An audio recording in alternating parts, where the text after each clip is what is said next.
How to delete whole search on Google. Now first of all, I'll go here and open manage your Google account.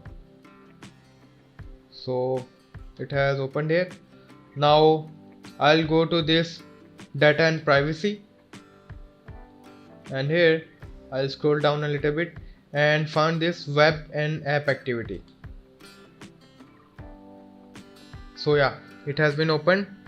So I'll scroll down and manage all web and app activity.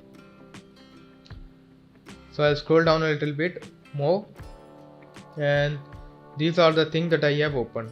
Now what I'll do is filter by date and product.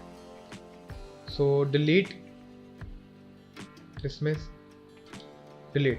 So you can basically delete, this is all time, and these are all the things which have been deleted. So if I will select next, then all these activity will be deleted. So this is how to delete all your activity on Google Chrome. Thank you for watching. For more videos, please subscribe.